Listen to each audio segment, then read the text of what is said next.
हरे कृष्णा राधे राधे, जय श्री हरि। ओम नमो भगवते वासुदेवाय नमः।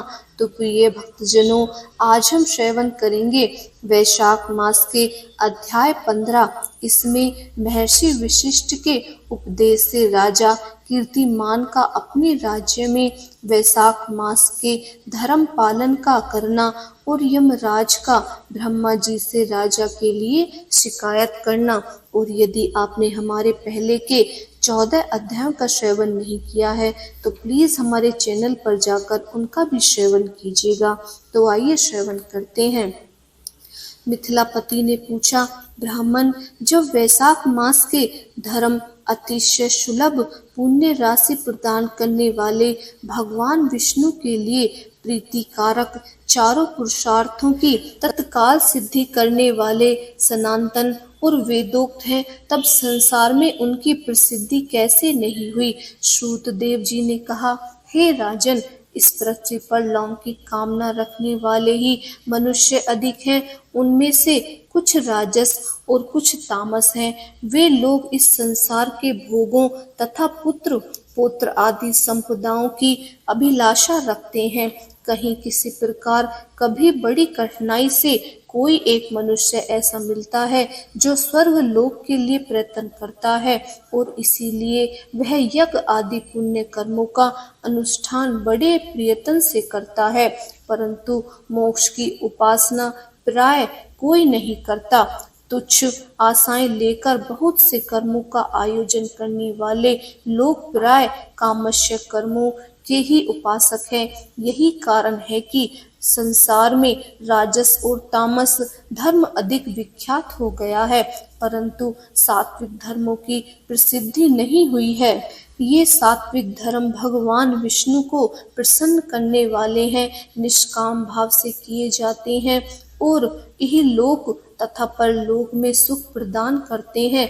देव माया से मोहित होने के कारण मूढ़ मनुष्य इन धर्मों को जानते ही नहीं हैं। पूर्ण काल की बात है, काशीपुरी में कीर्तिमान नाम से विख्यात एक चक्रवर्ती राजा थे। वे इच्छुक वंशी के भूषण तथा महाराज नरक के पुत्र थे। संसार में उनका बड़ा यश था। वे अपनी इंद्रियों पर और क्रोध पर विजय पा चुके थे। ब्राह्मणों के प्रति उनके मन में बड़ी भक्ति थी। राजाओं में उनका स्थान बहुत ऊंचा था। एक दिन वे मृगयाओं में आसक्त होकर महर्षि वशिष्ठ के आश्रम पर आए। वैशाख की चिलचिलाती हुई धूप में यात्रा करते हुए राजा ने मार्ग में देखा, महात्मा वशिष्ठ के शिष्य जगह जगह अनेक प्रकार के कार्यों में विशेष तत्पर के साथ संलग्न थे। वे कहीं पोशला बनाते थे और कहीं छाया मंडप किनारों पर झरनों के जल को रोककर स्वच्छ बवली बना रहे थे। कहीं वृक्षों के नीचे बैठे हुए लोगों को वे पंखा डुलाकर हवा करते थे, तो कहीं उग देते, कहीं सुगंधित पदार्थ भेंट करते और कहीं फल देते थे। दोपहर में लोगों को छाता देते और संध्या के समय शरबत। कोई शिष्य घनी छाया वाले वन में झाड़ बुहार कर साफ किए हुए आश्रम के प्रांगणों में हितकारक बालू का बिछाते थे और कुछ लोग वृक्षों की शाखाओं में झूला लटकाते थे। उन्हें देखकर राजाओं ने पूछा, आप लोग कौन हैं? उन्होंने उत्तर दिया, हम लोग महर्षि वशिष्ठ के शिष्य हैं। राजा ने पूछा, यह सब क्या हो रहा है? वे बोले, ये वैशाख मास में कर्तव्य रूप से बताए गए धर्म हैं, जो धर्म अर्थ काम मोक्ष चारों पुरुषार्थों के साधक हैं। हम लोग गुरुदेव वशिष्ठ की आज्ञा से इन धर्मों का पालन करते हैं। हे राजन, पुनः पूछा, इनके अनुष्ठान से मनुष्यों को कौन सा फल मिलता है? किस देवता की प्रसन्नता होती है? उन्होंने उत्तर दिया, हमें इस समय यह बताने के लिए अवकाश नहीं है। आप गुरुजी से ही यथोचित प्रश्न कीजिए।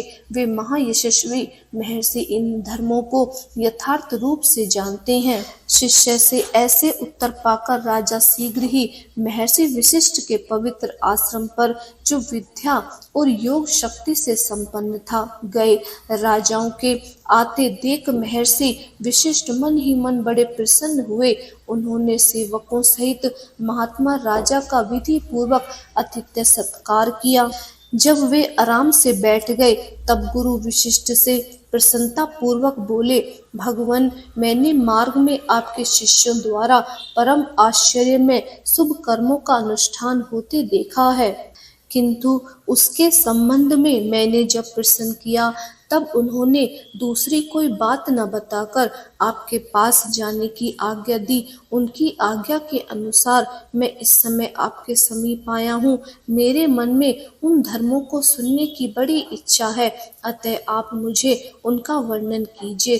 तब महायशस्वी वशिष्ठ जी ने प्रसन्नता पूर्वक कहा, हे राजन, तुम्हारी बुद्धि को उत्तम शिक्षा मिली है, अतः उसने यह उत्तम निश्चय किया है।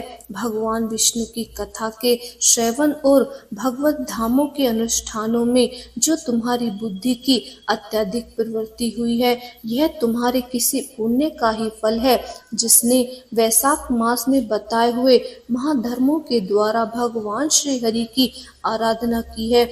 उसके उन धर्मों से भगवान बहुत संतुष्ट होते हैं और उसे मनोवांछित वस्तु प्रदान करते हैं। संपूर्ण जगत के स्वामी भगवान लक्ष्मीपति समस्त पाप राशि का विनाश करने वाले हैं। वे सूक्ष्म धर्मों से प्रसन्न होते हैं। केवल परिश्रम और धन से ही नहीं, भगवान विष्णु भक्ति से पूजित होने पर अभीष्ट वस्तु प्रदान करते हैं। इसीलिए सदा भगवान विष्णु की भक्ति करनी चाहिए। जगदीश्वर श्री हरि जल से भी पूजा करने पर अभेश कलेश का नाश कर देते हैं और शीघ्र प्रसन्न हो जाते हैं। वैशाख मास में बताए हुए ये धर्म थोड़े से परिश्रम द्वारा साध्य होने पर भी भगवान विष्णु के लिए प्रीतिकारक एवं शुभ होने के कारण अधिक वैसे सिद्ध होने वाले बड़े बड़े यज्ञ आदि कर्मों का भी तिरस्कार करने वाले हैं। अतः भूपाल, तुम भी वैशाख मास में बताए हुए धर्म का पालन करो और तुम्हारे राज्य में निवास करने वाले अन्य सब लोगों से भी उन कल्याणकारी धर्मों का पालन करने को कहो। इस प्रकार वैशाख मास में धर्म के पालन की आवश्यकताओं को शास्त्रों और युक्तों से भली भांति सिद्ध करके वशिष्ठ जी ने वैशाख मास के सब धर्मों का राजा के समक्ष वर्णन किया। उन सब धर्मों को सुनकर राजा ने गुरु का भक्ति भाव से पूजन किया और घर आकर वे सब धर्मों का विधि पूर्वक पालन करने लगे। देव आदि देव भगवान विष्णु में भक्ति रखते हुए राजा कीर्तिमान देवेश्वर पद्मनाभ के अतिरिक्त और किसी देवताओं को नहीं देखते थे। उन्होंने हाथी की पीठ पर नगाड़ा रखकर सिपाहियों से अपने राज्य भर में डंके की चोट यह घोषणा कर दी कि मेरे राज्य में जो 8 वर्षों से अधिक की आयु वाला मनुष्य है, उसकी आयु जब तक 80 वर्ष की न हो जाए तब तक मेष राशि में सूर्य के स्थित होने पर यदि वह प्रातःकाल स्नान नहीं करेगा तो मेरे द्वारा दंडनीय, वध्य तथा राज्य से निकाल देने योग्य समझा जाएगा। यह मेरा निश्चय है, आदेश है। पिता, पुत्र, पुत्री अथवा सुहृद जो कोई भी वैशाख धर्म का पालन नहीं करेगा वह चोर की भांति दंड का पात्र समझा जाएगा। प्रातःकाल शुभ जल में स्नान करके श्रेष्ठ ब्राह्मणों को दान कराना चाहिए। तुम सब लोग अपनी शक्ति के अनुसार पोषला और दान आदि धर्मों का आचरण करो। राजा कीर्तिमान ने प्रत्येक ग्राम में धर्म का उपदेश कराने वाले एक एक ब्राह्मण को बसाया। 5-5 गांवों पर एक एक ऐसे अधिकारी नियुक्त की जो धर्म का त्याग करने वाले लोगों का दंड दे सकें। उस अधिकारी की सेवा में 10-10 घुड़सवार रहते थे। इस प्रकार चक्रवर्ती नरेश की शासन से सर्वत्र और सब देशों में यह धर्म का पौधा प्रारंभ हुआ और आगे चलकर खूब बढ़े। और वृक्ष के रूप में परिणत हो गए। उस राजा के राज्य में जो लोग मर जाते थे वे भगवान विष्णु के धाम में जाते थे। वहां के मनुष्यों को विष्णु लोक की प्राप्ति निश्चित थी। एक बार भी वैशाख स्नान कर लेने से मनुष्य यमराज के पास नहीं पहुंचता। अपने धर्म अनुकूल धर्म में स्थित हुए सब लोगों ने विष्णु लोक में चले जाने से यमपुरी के सब नरक खाली हो गए। वहां एक भी पापी प्राणी नहीं रह गया। वैशाख मास के प्रभाव से यमपुरी के मार्ग की यात्रा ही बंद हो गई। अब मनुष्य दिव्य आकृति धारण करके भगवान के धाम में जाने लगे। देवताओं के लोक हैं ये सब भी शून्य हो गए। स्वर्ग और नरक दोनों के शून्य हो जाने पर एक दिन नारद जी ने धर्मराज के पास जाकर कहा, धर्मराज, आपने इस नरक में अब पहले जैसा कोलाहल नहीं सुनाई पड़ता। पहले की भांति पाप कर्मों का लेखा भी नहीं लिखा जा रहा है। चित्रगुप्त जी तो ऐसे मौन भाव से बैठ गए हैं जैसे कोई मुनि हो। महाराज, इसका कारण तो बताइए। महात्मा नारद के ऐसे कहने पर राजा यम ने कुछ दीनता के स्वर में कहा, नारद, इस समय पृथ्वी पर जो यह राजा राज्य करता है वह पुराण पुरुषोत्तम भगवान विष्णु का बड़ा भक्त है। उसके भय से कोई भी मनुष्य कभी वैशाख मास का उल्लंघन नहीं करता। उस पुण्य कर्मों के प्रभाव से सभी भगवान विष्णु के परम धाम में चले जाते हैं। मुनि श्रेष्ठ, उस राजा ने इस समय मेरे लोक का मार्ग लुप्त सा कर रखा है। स्वर्ग और नरक दोनों को शून्य बना दिया है। अतः ब्रह्मा जी के समीप जाकर यह सब समाचार उनसे निवेदन करके तभी मैं स्वस्थ होऊंगा। ऐसा निश्चय करके यमराज ब्रह्मा जी के लोक में गया और वहां बैठे हुए उन ब्रह्मा जी का दर्शन किया जिनका आश्रय ध्रुव है, जो इस जगत के बीज तथा समस्त लोकों के पितामह हैं और समस्त लोकपाल, दिक्पाल तथा देवता उनकी उपासना करते हैं। ब्रह्मा जी ने यमराज को देखा और यमराज ब्रह्मा जी के आगे पृथ्वी पर गिर पड़े।